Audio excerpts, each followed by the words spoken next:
Ladies and gentlemen, this next speaker is an amazing soul. I've gotten to know him over the last couple of weeks. You are going to be so entertained and informed.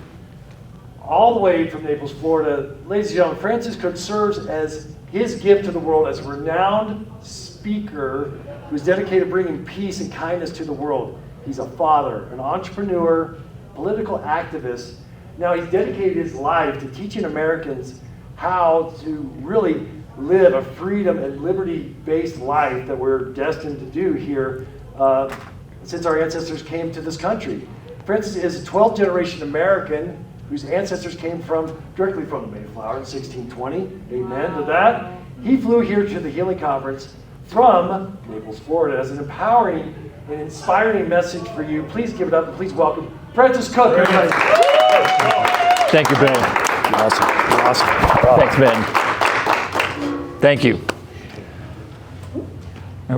Protecting my daughter from her own mother was not how I expected my marriage to go.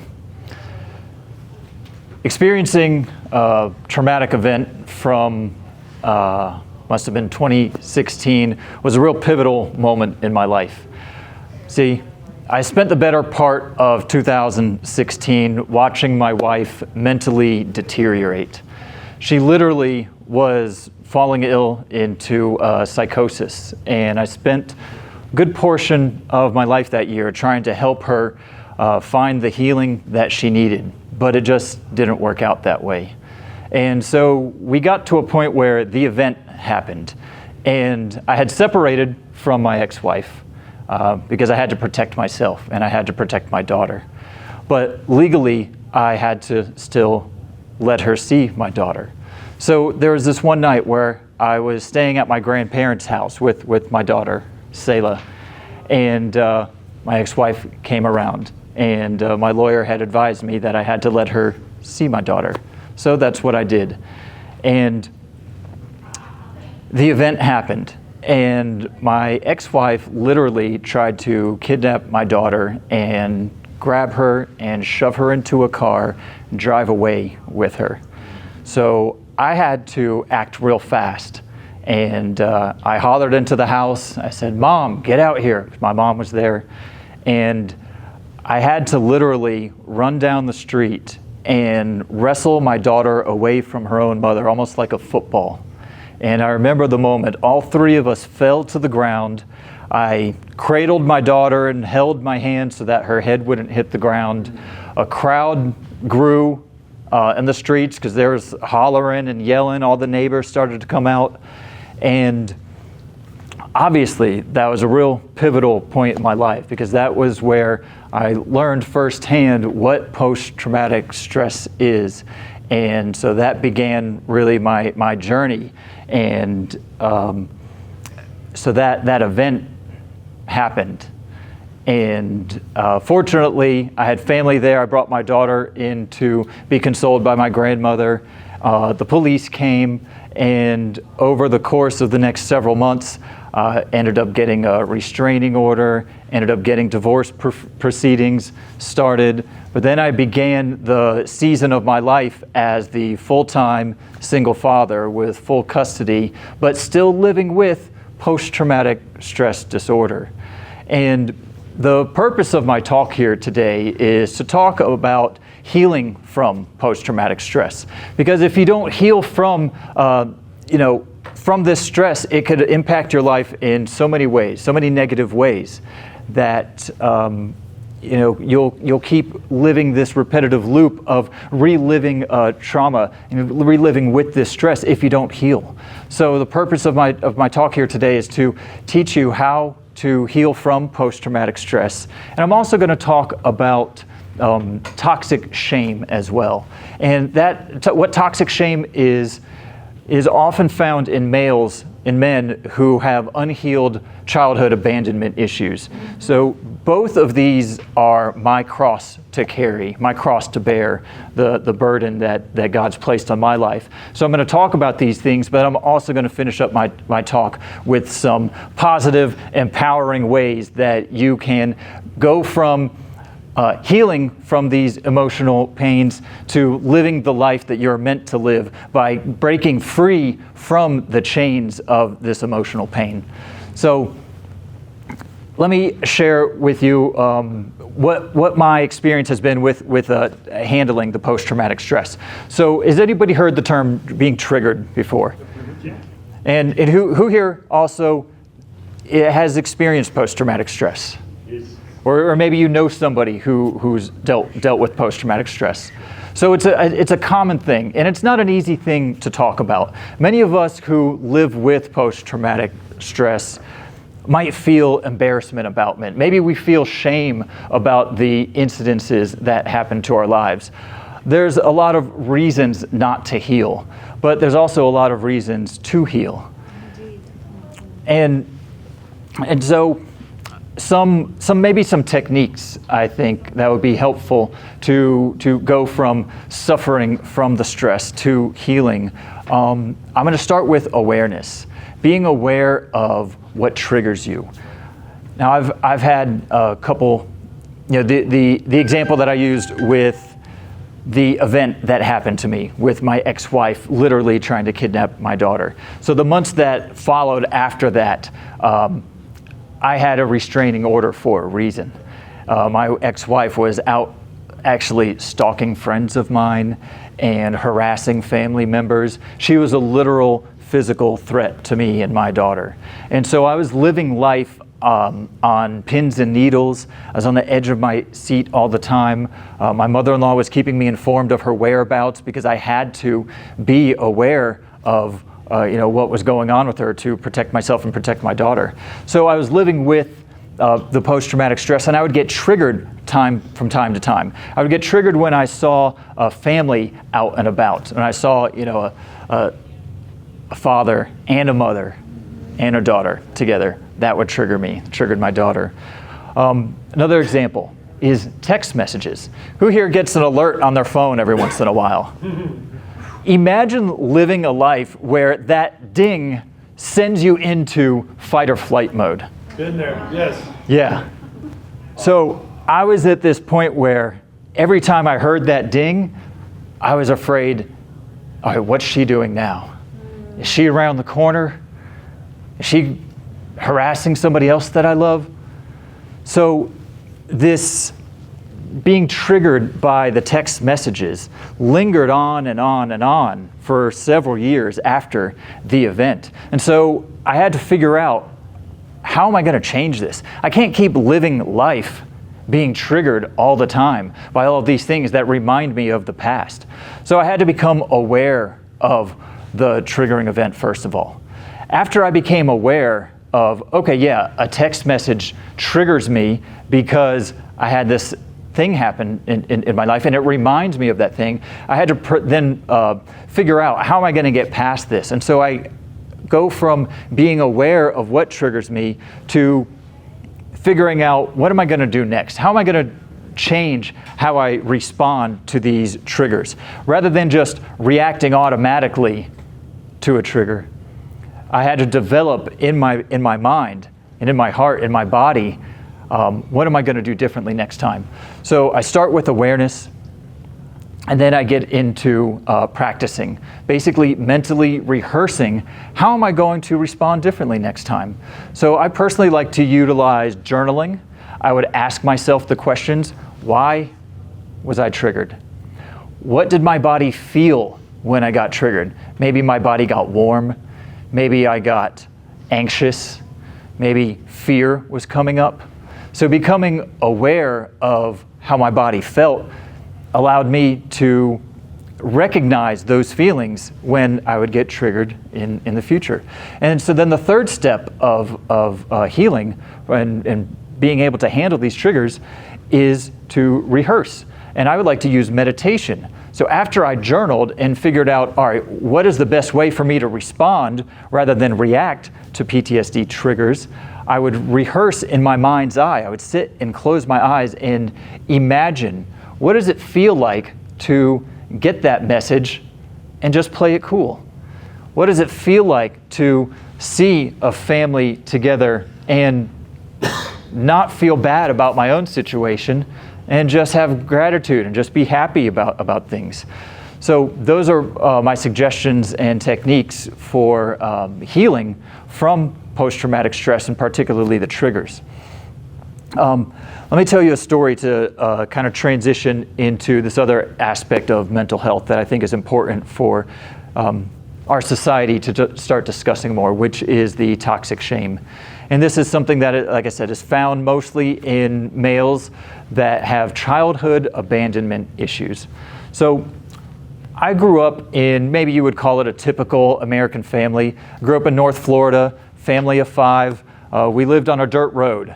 I was the oldest of 3, and my parents would often joke and say, "You were the experiment child."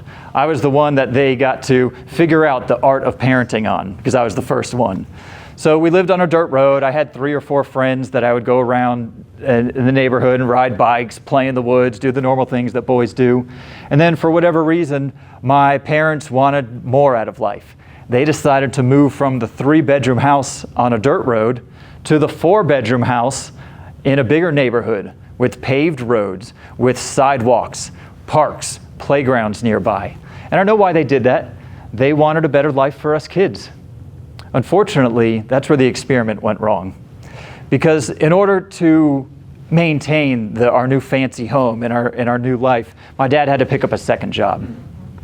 Now, first of all, he actually wasn't even that emotionally available when he was home. But now picking up a second job, he was hardly ever home to guide me. My mom had to pick up extra work as well. She had previously been a stay-at-home mom. So here I am, an 11-year-old boy, with very little, I guess, parental guidance at home. And it happened at the worst time in my life because I was playing Little League Baseball at the time. And a friend of mine who was on the team, his name is B.B. Burton. He died from leukemia when I was 11 years old. I was in 4th grade. And since my parents weren't really home to help me process and learn how to grieve, learn how to make sense of, a friend of mine dying, I was almost at a loss. And I remember particularly, too, I was in class. I was in 4th grade. Miss Bennett was my teacher's name. I remember this one particular day, we were learning about the abbreviations of states. FL for Florida, CA for California, because that stuff's so important. And I was in class, 11-year-old boy, and I just started crying. I started bawling uncontrollably because my friend died of leukemia, and it didn't make sense to me. And I didn't have anyone at home to help me process my emotions and figure things out. But rather than getting counseled over what had happened, rather than having the principal talk to me, I was sent out to the hallway because I was a disruption to the class. And so I actually felt like I was being punished for expressing myself.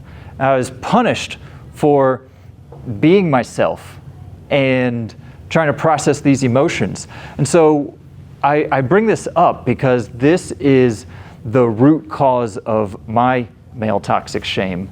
This is the moment in my life where I've now identified as to where I associated being myself and expressing myself with punishment and with pain.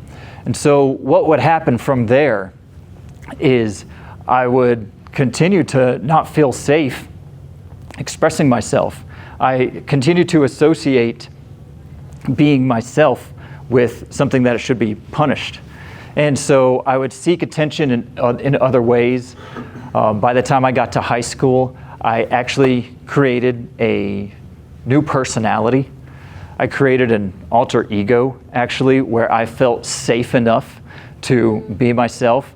And I was aspiring to become a professional wrestler. That was my career goal. I was going to be like Hulk Hogan in the wrestling ring, dropping elbows off the top rope. And this was my way. This was my way of getting the attention that I wasn't getting at home, but also as a way for me to process the shame that I was feeling in life.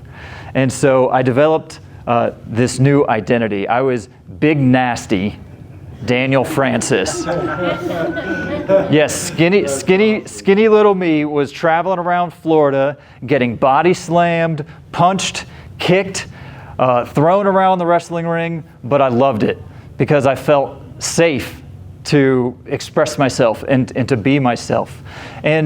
And so the reason why I bring up this story and how it relates to male toxic shame, and of course, women can experience shame from childhood as well, but I'm just telling this from the perspective as a man, because obviously I am a man and this is what I'm going through.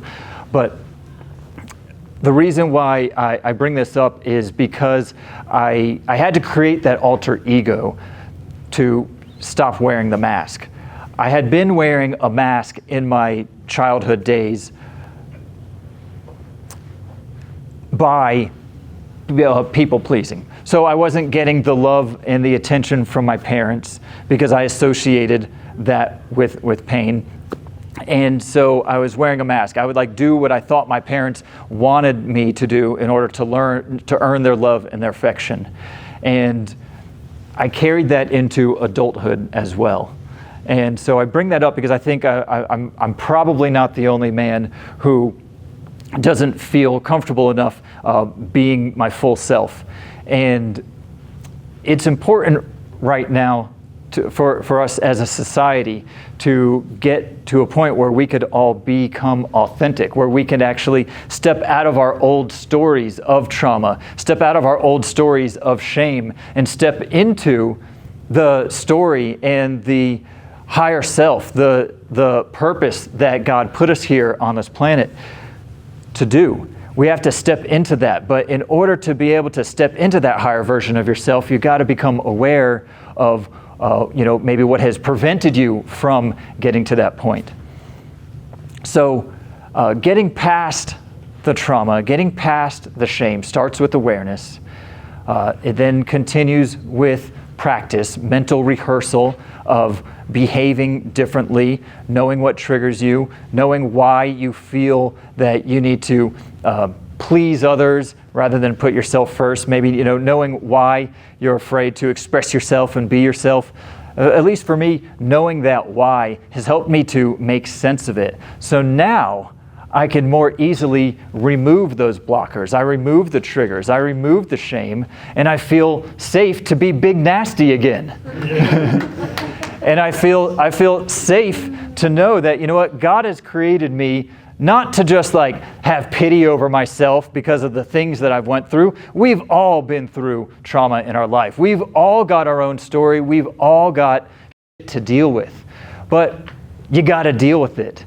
And the only way forward is through. And so I'll finish up my talk here with some positivity. And I want to share with you how I went from being Big Nasty, the wrestler, getting bounced around wrestling rings all around Florida, to being the man that I am today, which is the healed version of myself, which is the freedom ambassador of Seed to Table in Naples, Florida, which is the vice chairman of the Republican Party of Collier County. So when I was going through the season of my life where I was healing from my divorce, and I was living with the post-traumatic stress, my day-to-day life was rough. So I'm a single father. I wake up every morning, and this is how my day went.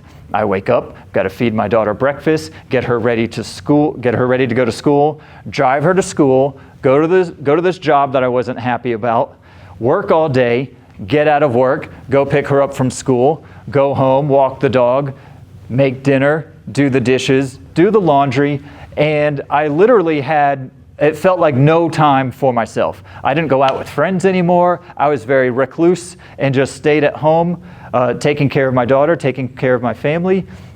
But I had maybe 10 minutes a day to use for my free time. So I started watching these videos on YouTube by a guy named Jim Rohn.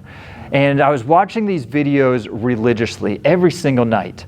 And some of the things that Jim Rohn taught me really helped me to start change my perspective and change my mindset. He said, work harder on yourself than you do on your job. Yes. And so that's what I started doing. I started working harder on myself. Even though I only had 10 minutes every day, I watched these videos and I started changing my perspective. I stopped blaming my ex-wife. I stopped blaming the environment around me. I stopped blaming everybody else and everything else for my problems. And I started taking some responsibility for myself. And so one of the ways that I started to make some changes in my life is I decided I don't want to be a bartender anymore.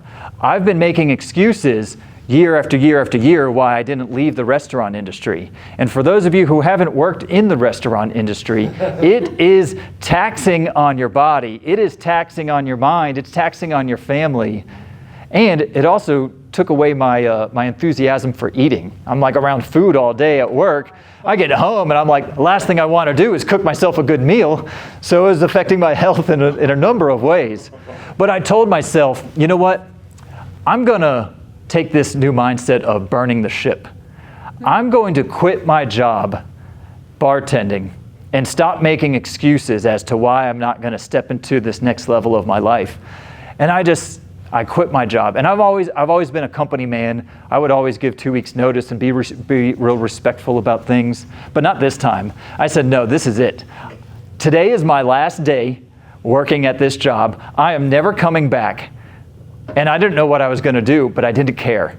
I knew that something had to happen. I was already kind of miserable working in this job anyway, so I figured, what's the worst that happens? I have to fall back to this? That's not going to happen, but I knew that I had to push myself forward. So that summer, I bounced around to a couple different jobs. I was selling solar panels door to door. That didn't work out, turned out to be a scam where I lost some money. I then picked up a job as a salesman at the Men's Warehouse. That seemed promising. Got myself a real nice suit, learned a little bit more about sales. Unfortunately, the environment wasn't that great. There was too many people on the sales floor. The manager was competing with us as well, and it just wasn't making ends meet. So I left that job, and I was looking for the right fit. Couldn't find it. I got to a point where I was out of money, out of savings. Nobody would loan me money, and I knew that I just had to take the next job that came across my desk. So I became a courier. And for those who don't know, a courier is someone who just delivers paperwork basically from law firm to law firm to law firm, different organizations as well. And I was making $8 an hour. So imagine this, a 36-year-old man, full custody of my daughter, making $8 an hour. You might think that would be something embarrassing. And I probably would have been embarrassed about that situation if I hadn't been listening to Jim Rohn over and over again for the past year, if I hadn't been working on my mindset. Because what I did was I took that suit that I got from the Men's Warehouse and I dressed up in the suit every day. I ironed my shirt. I made sure that I was looking sharp. I bought new shoes for this job. I was walking around and I said, you know what, if I'm going to be a courier making $8 an hour, I'm going to be the best damn courier in the world. Yeah. And so when I was walking in one door and out the other, I'd be like snapping, all right, I'm going to deliver this paperwork. I don't know what's in it. I don't even care. I'm like singing to myself in the car when I'm driving around. I'm even like clicking my heels. When I walk through a door, I'm like, just doing anything to keep my mind set up, to keep my state in a high frequency, high vibration. And I just kept telling myself, you know what? You might be feeling like you're down here right now, but just keep your mind up here. Keep the vision of a better life at the forefront of my mind. And that's what pulled me forward. That's what pulled me to my next opportunity, which my positive mindset as a courier actually got me a job as a legal assistant at one of the law firms that I had delivered paperwork to. I didn't even remember applying for this job. And I got a phone call one day from the law office of Conrad Wilcom, and he said, Francis, would you like to come in for an interview? I said, I sure would. Nice. So I took this job as a legal assistant at the law office of Conrad Wilcom, started learning some more skills, started continuing to work harder on myself than I do on my job. I continued my personal growth as learning from people like Grant Cardone and Tony Robbins. And one man in particular, Tom Bilyeu, who was the host of a show called The Impact Theory, he said, something really profound that stuck with me to this day. He said, "Everything is my fault." And I took this to heart once again. I stopped, years earlier, I stopped blaming my ex-wife for my situation. I stopped blaming the outside environment for where I'm at. And so I continued with this mindset of taking full responsibility for absolutely everything in my life. I'm talking about my emotional pains, my living situation, my career situation, my relationship or lack thereof relationship situation. Everything is my fault. And when I started to adopt that mindset, I was able to start creating more opportunities for myself. And so I continued on this elevation. I continued to raise my vibration, raise my consciousness, raise my attitude. Attitude is everything.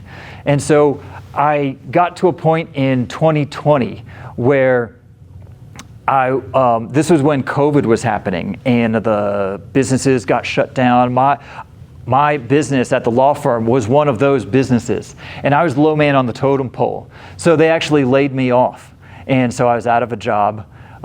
My daughter couldn't go to school that year, so once again, I'm trying to figure out what I'm going to do with life. But instead of feeling sorry for myself, instead of blaming COVID or blaming the government or placing blame on anyone else, I decided once again, all right, I'm responsible here. I'm going to create my own situation. And you know what I did? I created a movement in Collier County of citizens who started to take responsibility for our own situation as a community. And we said, you know what, we're not going to comply with lockdowns. We're not going to comply with mask mandates. We're going to learn about our rights. We're going to get involved with our local community and our local government. And by doing that, it led me to a grocery store called Seed to Table. And the owner of this grocery store had a very similar mindset as I did, both politically as well as taking self-responsibility.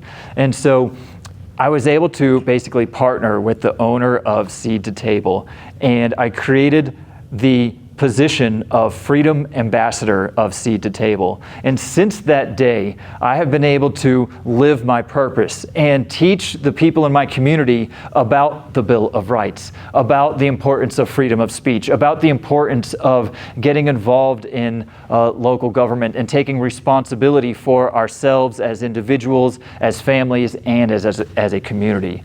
And so by at first being aware of what was holding me back, the trauma, the shame from my childhood, by becoming aware of that and then coming up with a plan to get past that and move through that, it allowed me to step into my higher purpose and step into the man that God created me to be and step into now my role as the Freedom Ambassador of Seed to Table, teaching people the Constitution and teaching people about our rights and our freedoms. And so that is why it's important for us to heal.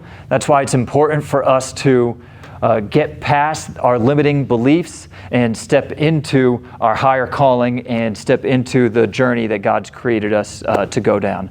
So that is my story. I thank you for listening and being a part of this, and I look forward to continuing this journey on with you guys. Thank you.